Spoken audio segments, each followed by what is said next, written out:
Hi, we're live. Way back. Okay, Google. Continue music. So, guys, this is the part 2 of the Hustle series, episode 11, where Gbenga Henry has been taking us through his hustle journey, work in progress hustle journey. The part 1 has been amazing. If you missed the part 1, it's going to be on my IGTV and probably on my story this evening and tomorrow. But we're happy you're here. Healthy living, Kim. I see you. How you doing? How's the week been?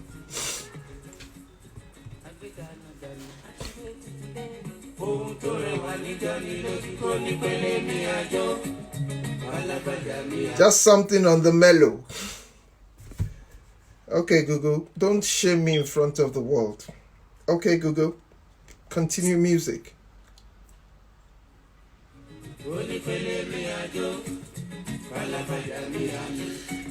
How you doing? How's the family, Kim? We just finished the part 1. Hectic, we're hustling for real. That's the spirit. Hustle continua, Victoria Sata. We keep going. Leke Coca, thank you for logging back in. Well, me and Google are going to fight to the point that Google will start sponsoring this show. So, there might be bright lights on the other side of it. Leke, thank you for joining back. All right. So while the other people come through, I'll bring our guests back in so we can crack on.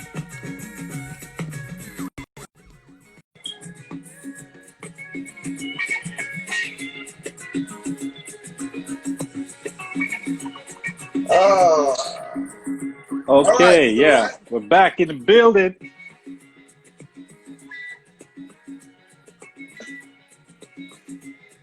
Okay, so throw me some bars on this. Quickly, very quick bars. Let's go. Time's up, step the rhymes up. JC representatives line up so y'all can copy that. Javader's back like Samurai Jack. Let me get down like that. Hold up. No, let me. Oh my goodness. Wow. You're on a long thing, man. Yeah. Good stuff. Good Okay. stuff. Yeah. Wow. Before you go on, I just have mad respect for rap artists. Finally. I beef them all my life because obviously they take all the girls. Okay. They've got the social credibility. They're all about the all about the cheddar. But I think that the cooking part of rap music is one of the most intense places you can ever be. Yes. Trying to write the rhymes and sound it in your head. You. And then bring melody to it. It's mad respect. That's the whole different. I would try and give 5 minutes to how my own rap career even came about. All right. But let's get back. So, you were talking about post-uni. You were talking about hanging out with the right crowd. Yes. How important that was. And it is very important. About focus. So let's continue from there. Okay. Yeah. Hanging out with the right crowd again. Like I said, I always use video games as an analogy. If you play fighting video games and you always play it on a very hard level, you will get your ass whooped. They will beat you a lot. You might not win any games because you are playing with people that are 10 times better than you. But you know what happens? You unconsciously you are developing a skill set that makes you better than your contemporaries. So when you now start playing people that you're supposed to be on the same level with, you'll be beating these people, and then they'll start telling you, "Oh, you are very good, you are good, you are good." Then you're like, "Okay, I'm just there." But because you've been playing with people that are of high caliber, it rubs off on you. So that's what happened to me too. I was always hanging around guys that would design stuff. I'm like, Jesus, how did this guy design this? What kind of thing is this? And then you start thinking like that again, and it affects everything you do. Post school, I went back home. I started designing stuff, and I was not asking my parents for money or anything. I was just like, okay, out of the normal African child, we brought up, okay, when you start hammering, you have to buy something for your mother, your father, you do something for them. Me, you just see me just be buying clothes. I don't, because I need to represent, man. I need to be out there representing the wild side. I need to keep it real. So I was designing stuff, and then the first set of customers I had were friends and family. Very important, because those are the people that they believe in you. They believe in you. You don't really need to advertise too much because they know you. They've known you for most of your life anyway.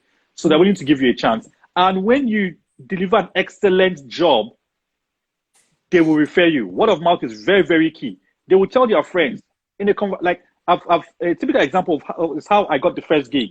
I had a good relationship with these junior students now, and they were able to, because that relation. If I was a jackass or someone, the guy will say, "Man, I don't want to give a shit about Gbenga, man. To hell with him. I don't care." You understand? So building a relationship is really key, and you can learn from anybody. You can learn from anybody.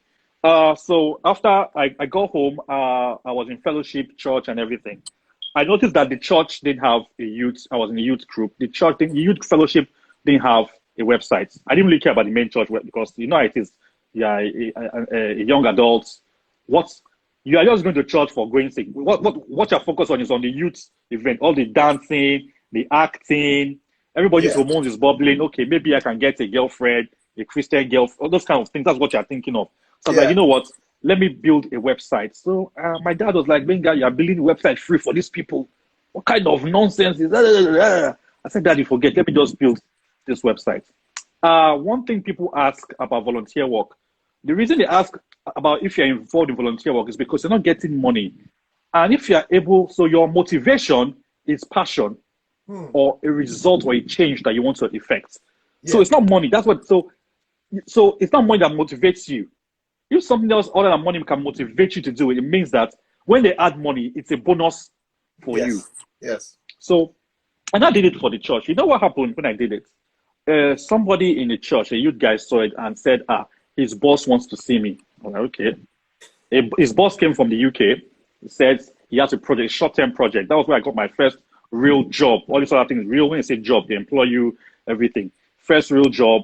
The guy said he was going to give me 40K for how many weeks? Maybe 4 weeks, 6 weeks. I was like, okay, I'm not going for youth service yet, too. I'm just flexing around. And I was like, okay, this is good. I started doing that gig.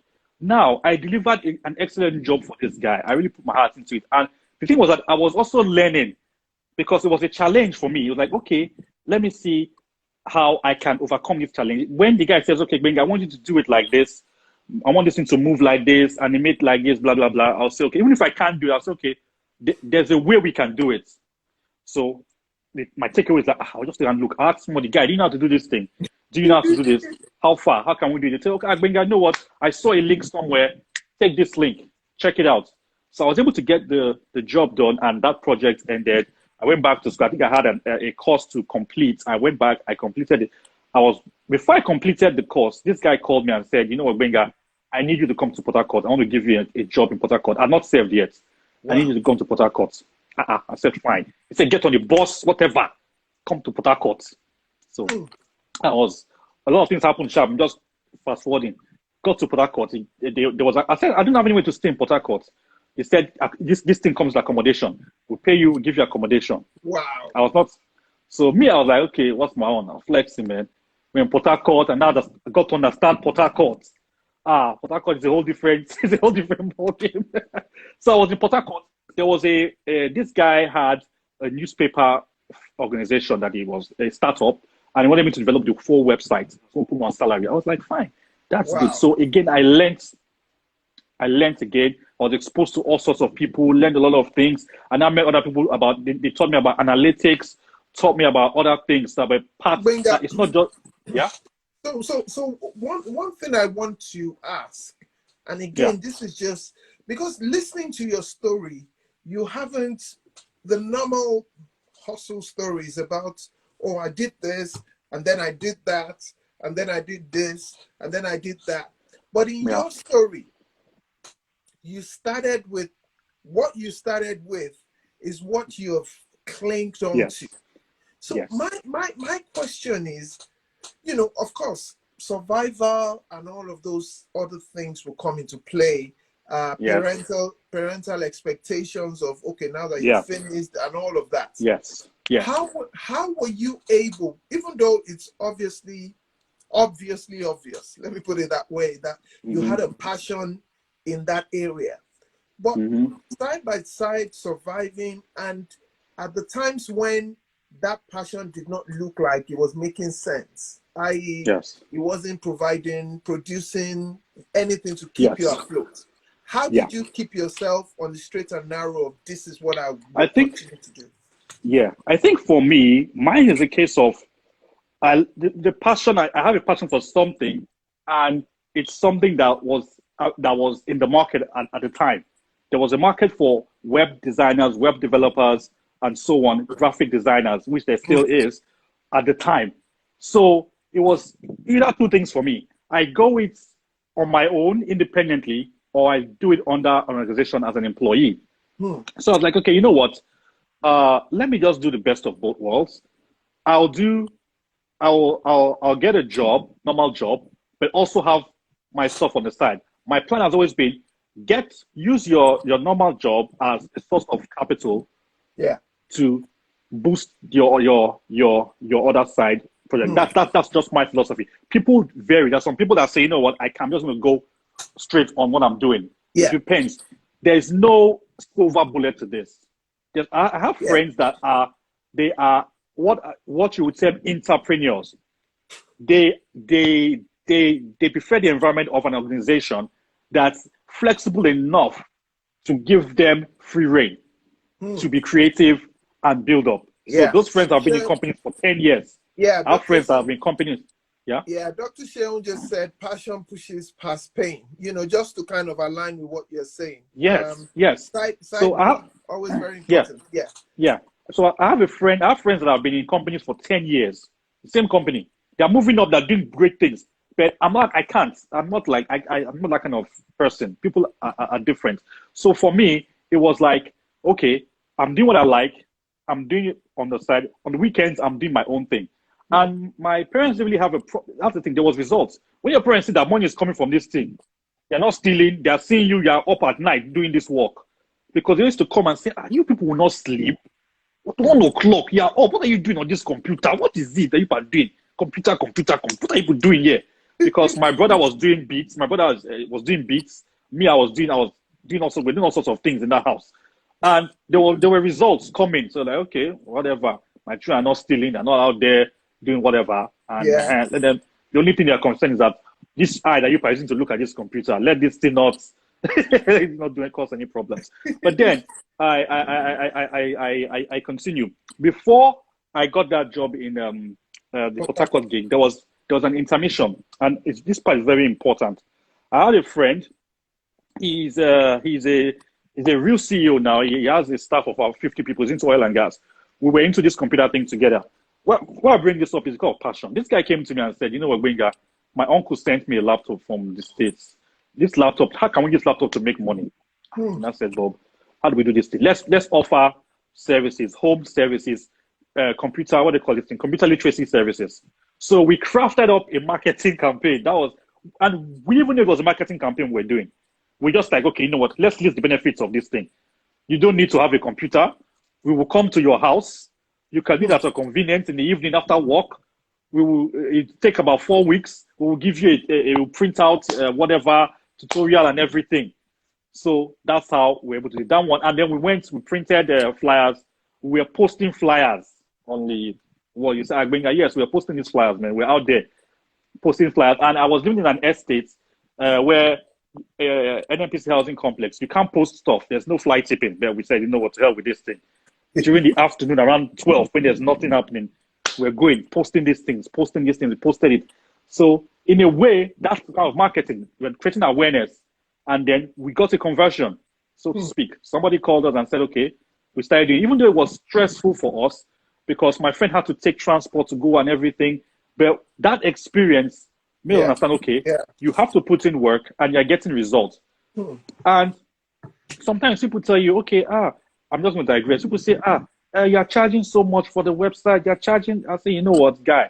go and meet somebody else that can do this thing for you at that price. I'm not going to kill myself. We have put in dues. You are paying for that wealth of experience. Yeah. There's some things that we will see in this project that person that you feel can do it for you at the cheaper price does not see. True. And there are things that we're going to bring in and say, okay, you know what? You might never need a website. It's something else that you need to solve this problem. But that comes with experience, understanding that there are other things that it's not in isolation. The solution you're offering is not in isolation. Understand how it fits in and how it can lead to an overall result. So I was in Port Harcourt. I now had to go to serve. Now, another point to make. Sometimes success makes you proud. You have to check yourself. When I went for youth service, in my mind, I said, all these people serving me, we are not on the same level. Also, you are waiting for Alawi. I had money in my account. I served in Jigawa. I was in Kanu and all that. I didn't really care. I was just there flexing. These guys were like, I was like, it was a different perspective because I was thinking differently from how they were thinking. Some of them were really scared and worried. NigerJobs.com. How are we going to do this one, that one? How are we going to do me? I was like, you know what? That's what I went to youth service. I started making money again. Same thing. I was sent to, I served in a school where it was an IT school again. And how they do is based on what you study in school. I don't know if you served in Nigeria, what you study in school. They say you should go and teach and everything. I was like, teach all this. I don't have time to teach now. I don't have patience. So I was there. And now it was they were teaching the kids IT. I was like, okay, you know what? I'm going to be helping with projects. Oh yeah, bring projects. We'll do it for you guys. Give us money. So the whole entrepreneurship thing started again. So you're like, okay, there's an opportunity here. How do we create value that these people are willing to pay for?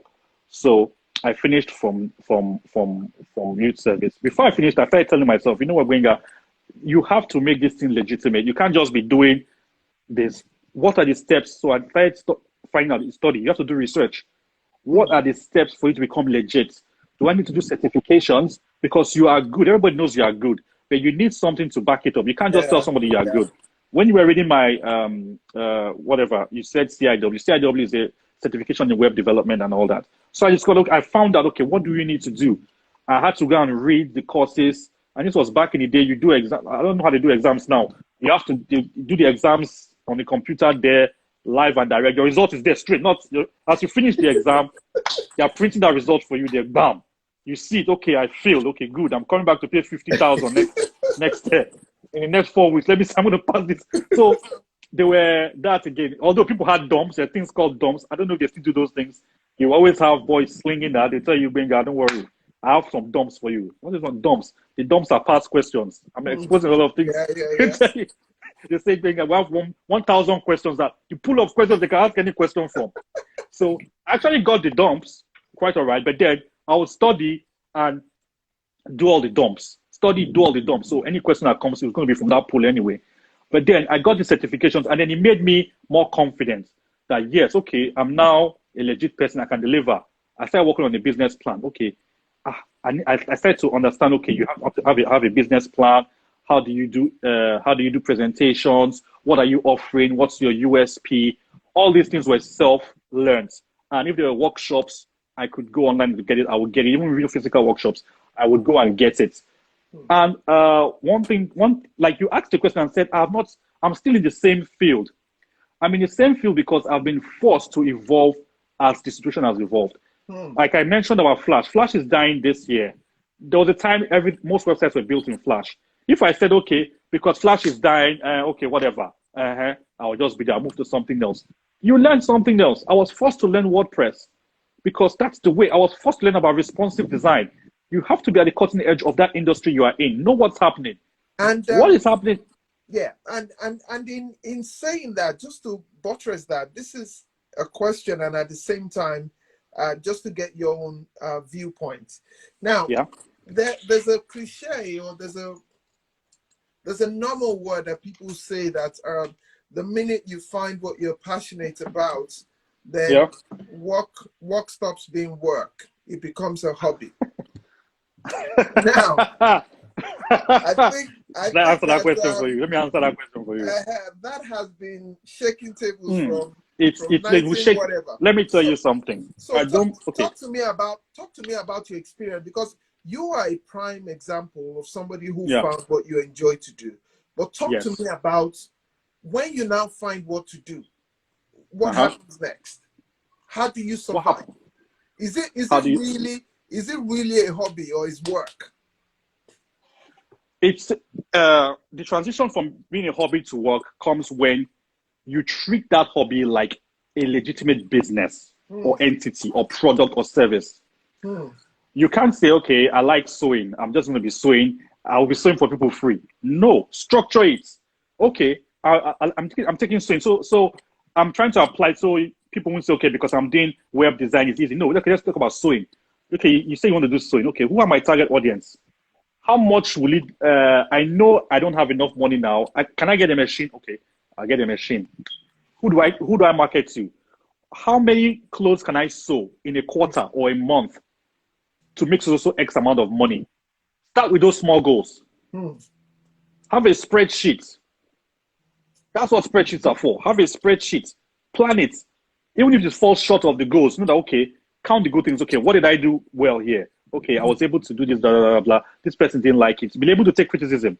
I've heard a lot of all sorts of BS from clients, but filter through the noise and get what you do, what you need to make your business better. One of the things I've learned is that I've learned to develop a good relationship with clients. I try to make it make it informal, even as much as a business.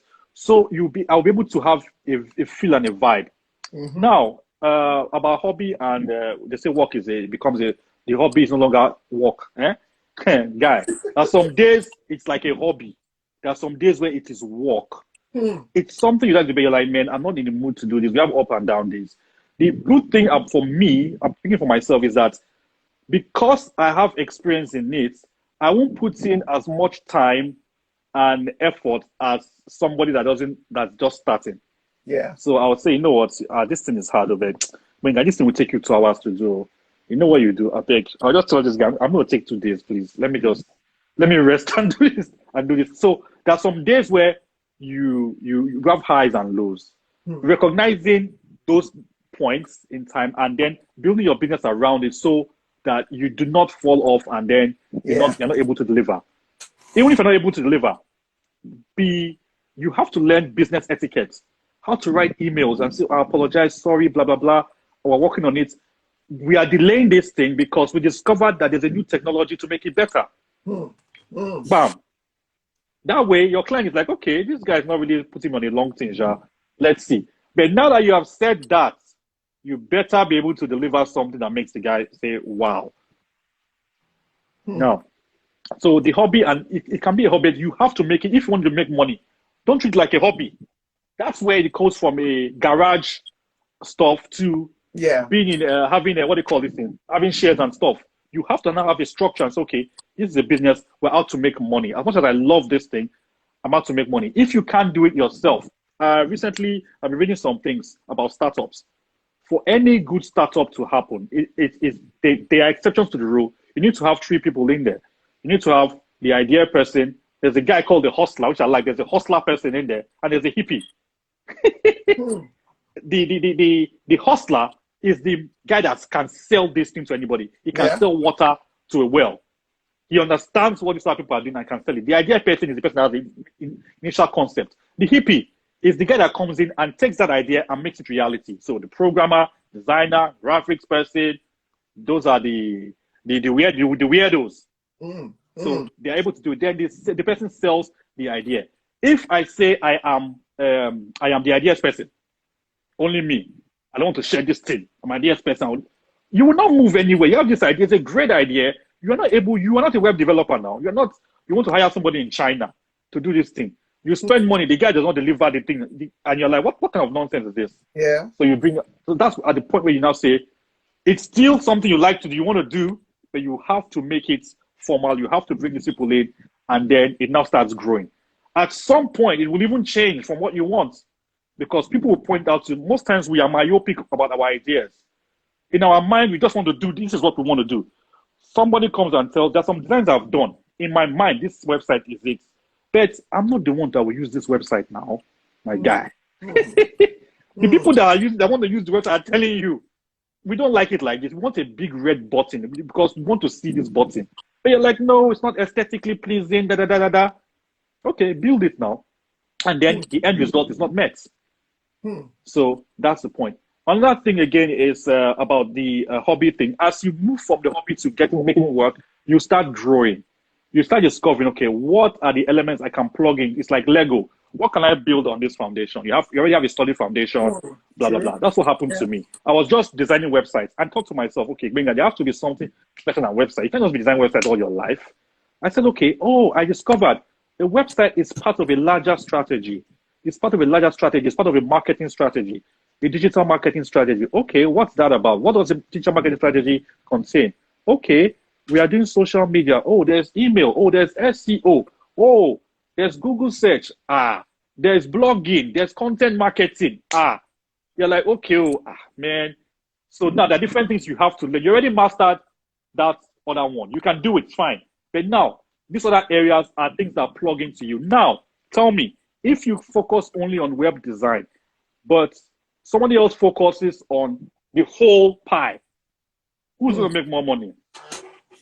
Yeah, you are offering a big cake. You're offering a consultant and say, okay, we offer this. This is your website too. But you know what you can do to this website? We can help you reach more people. We know you're a small business. We know you can't pay money to an agency. Okay, that's where Iceberg comes in and says, okay, you can't pay money to an agency. We can help you do this at a reduced cost because we want small businesses to thrive because small businesses are the backbones of any economy. But that's, I'm going to big things again. It's amazing stuff. And for me, with creative minds like yours, you know, they also say that creativity is subjective. Now, there's always a fine line between wanting to own where you're comfortable or being vulnerable enough to go learn new things. How do you continue to defy that fine line, to say that, okay, Gbenga, this is what Gbenga is good at? There's a story that can say, oh, Gbenga specializes in this, and he sticks at it. And then there's another story of Gbenga who continues to improve himself. From a creative mind, and I say this because, you know, the people watching and who might come about this video, where does it become untenable for you to sit at what you know how to do best and go find out the new things that are happening? When do you cross that line? Okay, in ICT, things are always changing. Technology is always changing. If you do not evolve, you will die. Let's just be factual about it.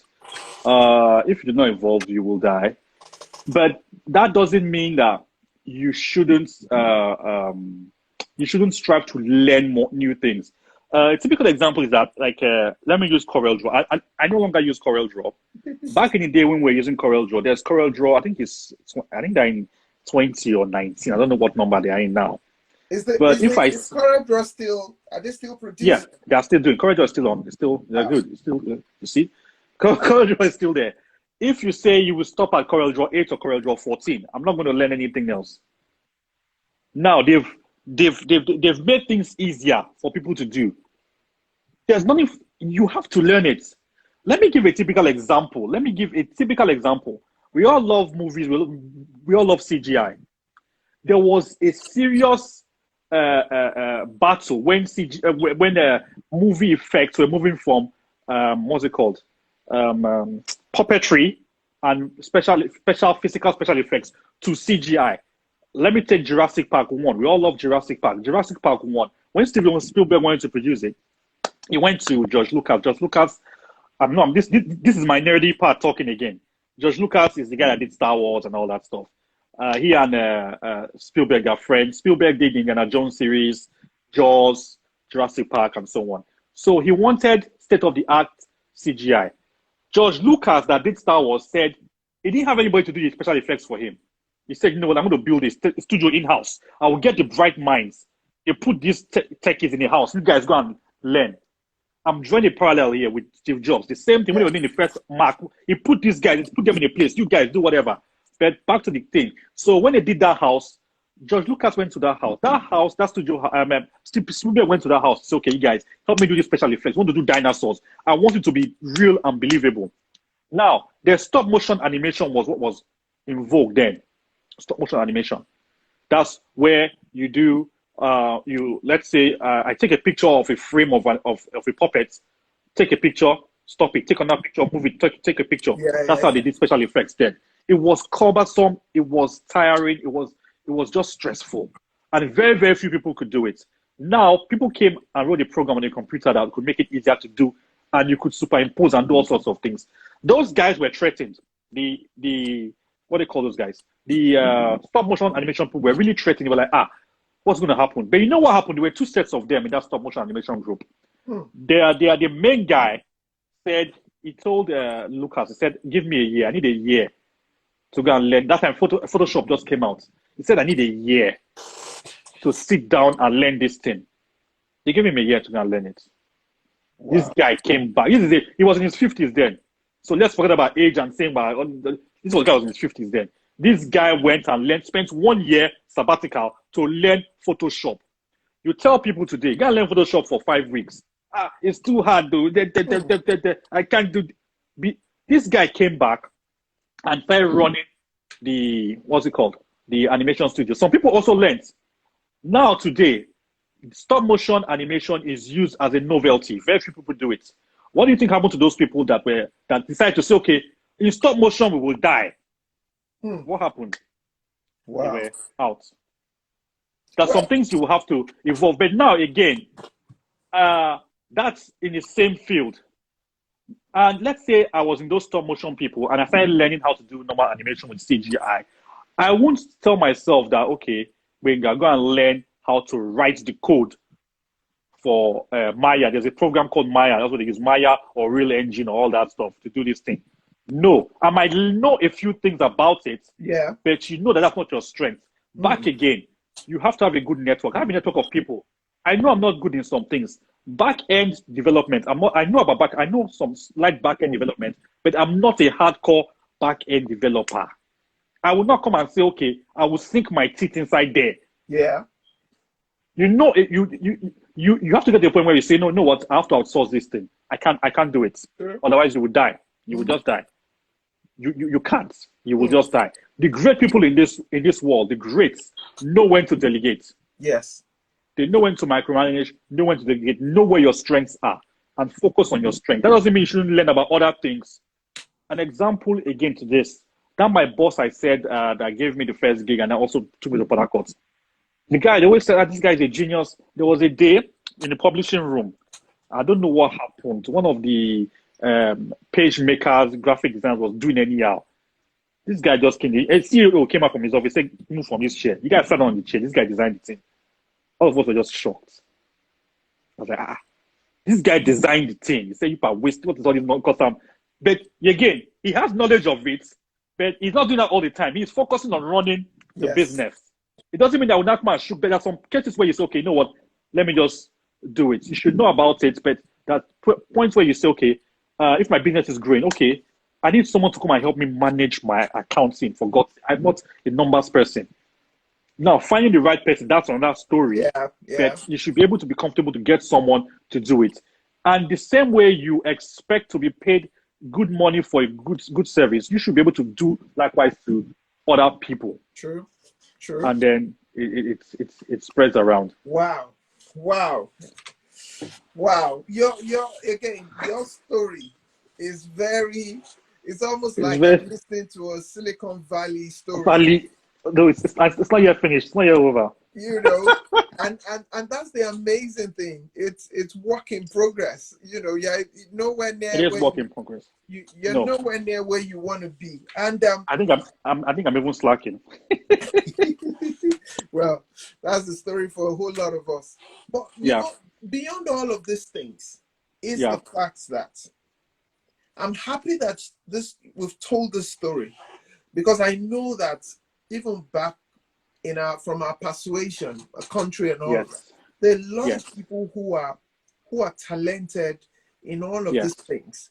Either they don't give it enough attention, or the society kind of takes their eyes off it to say that that's not serious enough to go into this. So listening to a story like this, I think, will encourage someone who is in that line, particularly creative, to begin to see what he can do right now. And build from there, because that's what you guys have done. Your story. I think, sorry to cut you, but I think there's a notion we should leave that victim, I am a victim notion out. Take it out of your head. Take it out of your head. Take it out of your head. Again, it's back to like, I used to read a lot back in the day. Now I try and do audiobooks. But I used to read back in the day, and there were some books I read. Maybe in hindsight, you might say, okay, those books are not really good now. Think and Grow Rich, Rich Dad, Poor Dad. I had the guys fighting for bankruptcy now, but that's a different story right now. But then there were things in there that inspired me and my friends to say, okay, you know what? We can make this. There were stories that you would say, I don't know who it was. It was either Charles Bronson or Bill Gates or whoever that said, correct me if I'm wrong, that if you take all the money from him today, give him 5 years. You say, give me 5 years. So it's not even the money now. It's the ability to create that value that people are willing to drop that cash for, to drop that money. Read, learn about this. It happens it's the same principle every time. I always use Steve Jobs. I hate the iPhone. I love other things about Apple apart from the iPhone. But the story, what could be worse than someone starting a company in his garage? You might say, okay, he even cheated Wozniak, but that's another story. And then you get kicked out of the company. Steve Jobs went to another company called Next Computers. He created a software. The Apple that he left, they came and bought that company. Amazing. This guy left and creating value. You said he's an anyhow guy. He does anyhow. We know the guy is head, mental, whatever, but he's doing what he's doing. Created value. He came back to the company in 97. He said, I'm creating only $1 per annum. Let me get this company on its feet. Let me get this company on its feet. No man is an island too. It's Steve Jobs and the Apple and Microsoft. Everybody is shouting about Steve Jobs and Bill are like this. I know. The first version of Microsoft Office was on Apple computer. Yeah. So even the first thing Steve did when he came, he was like, man, this company they messed up the company so bad. They were weeks away from going bankrupt. Apple. Yeah. Do you know who gave him money? Who gave him money? Bill Gates. Thank you very much. Yet they had this network. The same they had built that thing. No man is an island. Have a strong network of people. Even it doesn't have to be money. Yeah. It doesn't have to be money. Sometimes you need encouragement. Someone to tell you can make it. You can make it. Always have that mentality. You can make it. Celebrate your celebrate your successes. Feed your mind with things that will build you up. Yeah. I'm a movie person again. I'll make a reference to one more movie before I now give you the mic. It's Cuba Gooding Jr. and Robert De Niro. What's this movie again? Oh, it was about the first black diver. What was it again? I've forgotten this movie. Okay, bottom line, there was the first black diver. There was racism and everything. They said, okay, this black guy, you will fall your hand in this place. you will not become a diver. The test that takes people 1 hour, there's a time they put them in a tank and then they throw the bolts and everything for you to build and construct the pipes and bring it up after hours. Yeah. The guys on the tow it and spread it across. Even his white, his white colleagues were like, they were like, come on, this is too much now. But you know what? They waited for him. After about 12 hours, this guy did not say, I'm going to give up because this guy built the thing after 12 hours, came up. Wow. They were like, you know what? Let's just stand on this guy. At the end of the thing, the guy became a diver. His leg was cut. He was amputated. And in America, then, you cannot be an underwater diver, an amputee cannot be an underwater diver. So they now went back and forth. They now went to, I think it was like a court martial thing. Robert De Niro was his commander.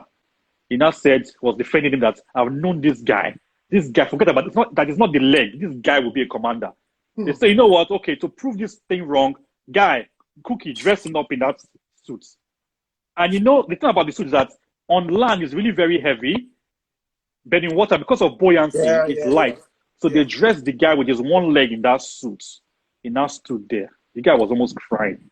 So this guy, Robert De Niro said, okay, I'm going to prove to you that this guy will make it. If he can take 12 steps in that suit on land, he will be qualified to be a diver. Wow. He now said, the guy now got up and said, Cookie, you guys, Cuba Gooding Jr.'s name was Cookie in the movie. Robert De Niro told him, Cookie, Copper, stand up, attention. The guy stood up. The guy was shaking in that thing. He said, come here and give me 12. He took the first step. The guy was discouraged. He took the second step. Robert De Niro now started telling him, was reciting. They had a creed that was reciting. He said, a sea diver does not do this, does not do that. This guy was taking the step. He took the steps and he made it. He made it. He didn't say, okay, the economy is bad. I will just sit down there blaming every other person. I'm not saying that things are not going to be tough. Everybody has it tough. Everybody has it tough. When I finished school, I was sitting down in my father's house one day. I was watching DSTV flexing. You know what came to my mind? Gbenga, this is not your DSTV. I said, wait, this is. I said, where did this thought come from? What kind of wish? I'm just enjoying myself here. And it was true. This is not yours. This is somebody has hustled for it. What is your own? What are you going to do to get your own? What are you going to do to get your own? Fortune favors the bold. What are you going to do to get your own? Wow. People will say, okay, we have to wait for this chance that people are talking about. Is opportunity and preparation. All those instances I told you of that people told me, they referred me if I wasn't prepared. Yes. Do you think that's a different story? Absolutely. So what do you do while you're waiting for the opportunity? Prepare, build your skills, hone your craft. Build your skills, hone your craft. I'll take it back to, you say I like rap. Let me take it back to the rapping. Kanye West. Most of you know Kanye West today. Me and my crew in school back in we knew Kanye West since Jay-Z H to the Izzo. He's the one that produced H to the Izzo. That was the first video Kanye West was in. He was so happy to be in that video, jumping about like a goat. Hey, I'm in a video with Jay-Z. Hey. Today he's dragging to be a billionaire with Jay-Z. Everybody knew him then. This guy does not wait. It's the same work ethic. All these same people, they don't joke. They don't you say they like the music, they like producing. They don't waste time. Dr. Dre, you are saying that Dr. Dre, 100, you will rap that rap 100 times for him. And he will still shelf that song. You know, you just said something now, which I think we can go home on. If we don't remember anything you said today, fortune favors the bold. Yeah.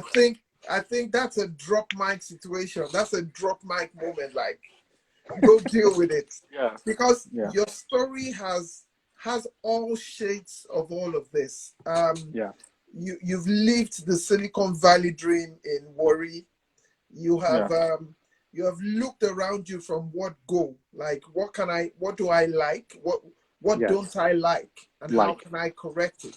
Perfect. Yes. And you've built precept upon precept. The other thing you said, which is key for me, for every graphical person, is, building a dream is like building a Lego castle. You build the foundation and you keep putting things in there. Putting on top. And until it becomes a castle. And, understanding that you cannot play the victim. There's always something. No. There's always something you can do. There's things you don't like, and there are actions you can take that that can bring value to people, such that they can place money as an appreciation for that value. Value, yes. And I think that's the value you have to create. Yes. That reverberates around your story, because you went from, even back in uni, you were being referred to people, and even when you left, you were being referred here and there. And the ability, or the humility, or maybe the vulnerability not to sit on what you know, to Yes. that hunger for you to continually improve yourself.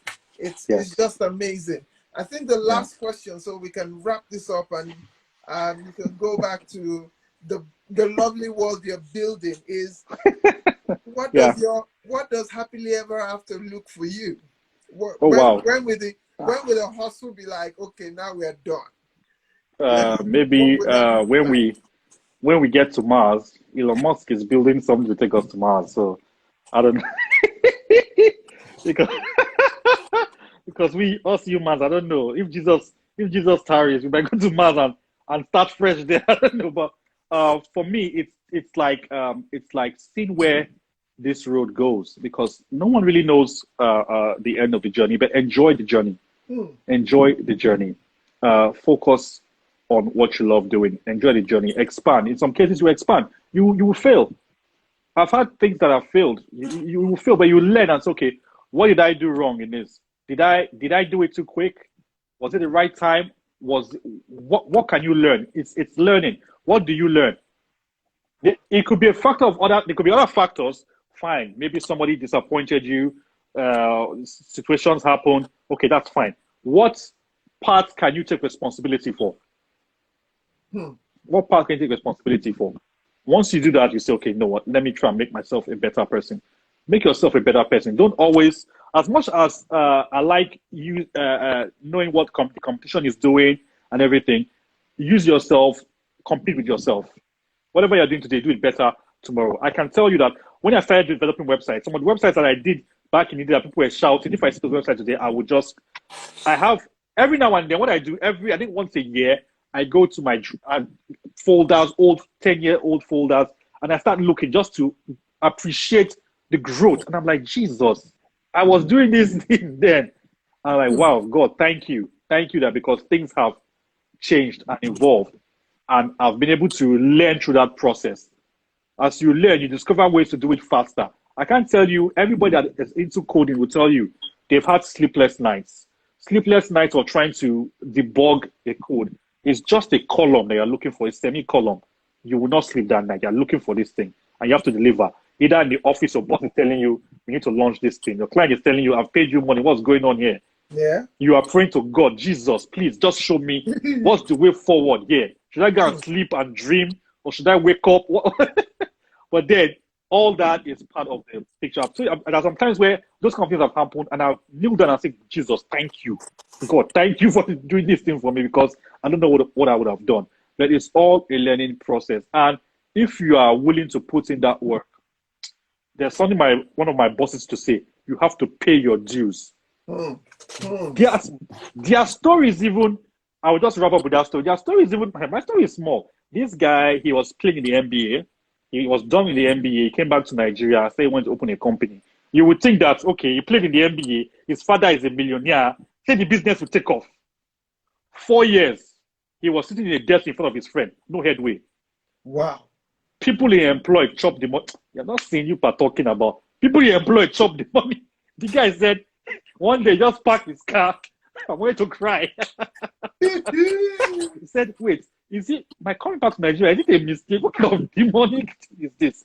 But something happened. That day, they got their first major client that paid him millions. And then he started building from there. This guy is making, at the time I joined that company, they were spending money stupidly. I used to be wondering, like, what's going on here? Spending money stupidly. But then, when he tells you this story, you're like, wow, you guys went through this. Say, sit down there. You don't know anything. You think that every business is just. There was a day when in a meeting, you guys said, how many of you think this company is profitable? I was the first to raise up my hand. I said, this company is profitable now. You guys said, Gbenga, you're a joker. We've not started making profits. I was like, okay. But then, that's just to show you, there's no successful business that doesn't go through these things. Don't just think that this thing happened overnight. No, nothing happens overnight. You have to put in the work. Pay your dues. The work that you're going to put in would be diminished based on the information you know and the connections you have, the network you have. You can leverage on those things as a springboard, but you're still going to jump that hoop. Yeah. If you're a midget, sorry for using that term, if you're a small person and you want to jump that thing, you need someone to throw you over. If you're a tall Absolutely. person, you could just stretch your legs or what, but then you have Just to scale it, whatever it is. just keep moving. Wow. You have to keep moving. Wow, wow, Yeah. wow, bro. You are an encyclopedia of hustle, as in both from your, I appreciate your attitude, your perception of it, because for some people they think hustle is the means. Hustle is a means to an end, but The it's not the means, yeah. end in its, you know, No, it's not the it's end in not. itself. It's the value. It's the value you create. It's not about the value, bio. It's about the value. Some of all these big men you see, the Charles Bronson, Richard Bronson of this world, they might go to an hotel. That brand, people see him and say, okay, just enter, don't pay. Don't just stay, please, just stay. Yeah. Even a sharp guy, marketing guy will say, you know what, Opec, write an article. Charles Bronson came to our this thing. They will just ask him a question, how do you find this stay? Yeah. It's okay. Put it in the blog, quote it in the blog. Let us build traffic with this thing. But he's not paying for that. But exactly. So when you become rich, you don't even spend the money because no value you deliver. It's not about the money. Some people say money, yeah, money, yeah, you can make the bet. At the end of the day, I always ask people, what are you going to be remembered for on this plan? What are you going to be remembered for? Okay, that you made so million. And then what? Why do you think when people make millions, they now start giving to charity? Why? Why do you think so? They think, okay, I have money, so what now? Okay, what? Okay, I can afford anything. Okay, what? I can buy Gucci and belt. Okay, what? You now think, let me try and make somebody's life better.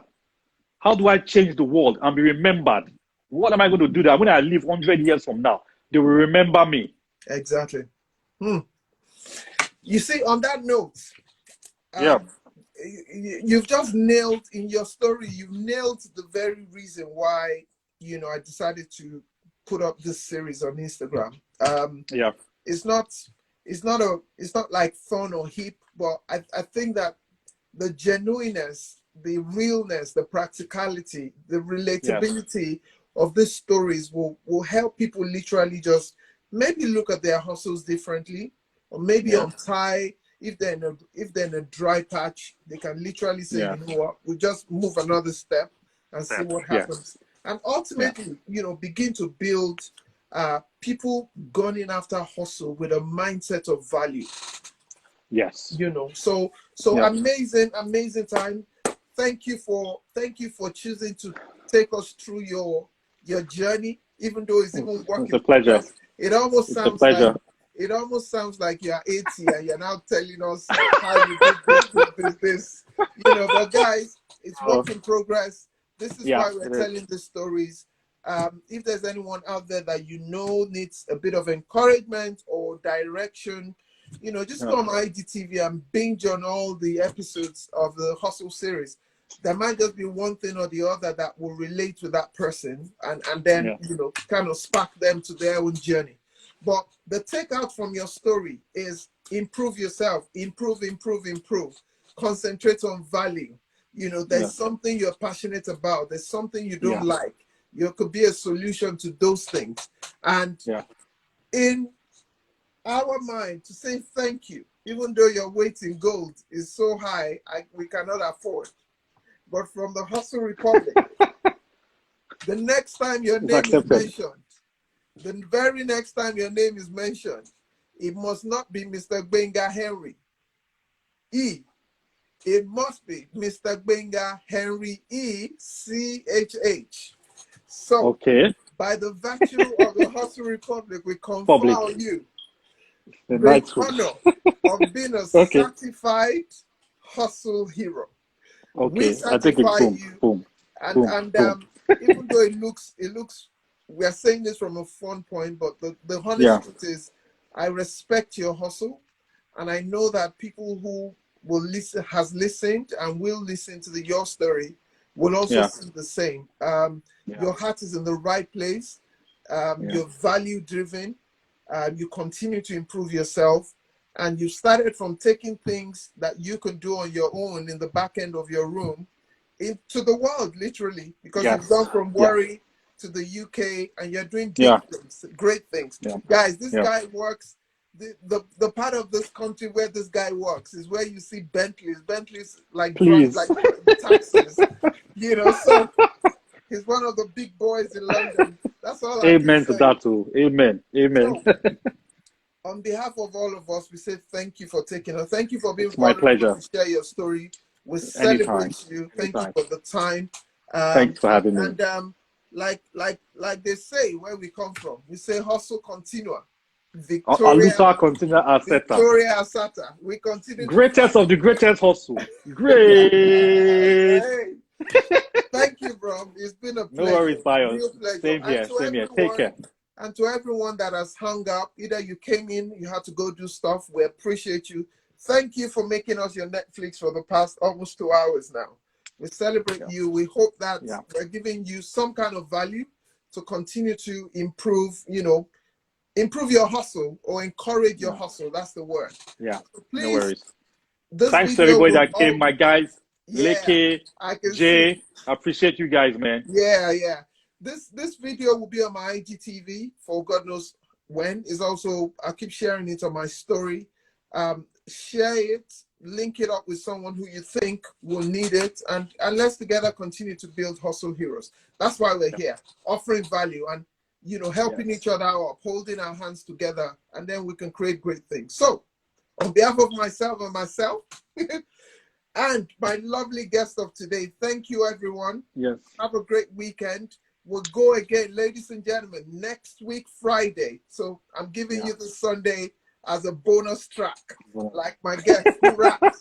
So I'm giving you this Sunday as a bonus track for free. So we go again next week, Friday, Saturday, Sunday. So it's a bumper package. And trust me, I'm coming right at you. So hot. Yes. So hot you wouldn't even think of it. So real talk. Enjoy your weekend, and Mr. Thanks Gbenga, a lot, Bayo. Thanks a lot, Bayo.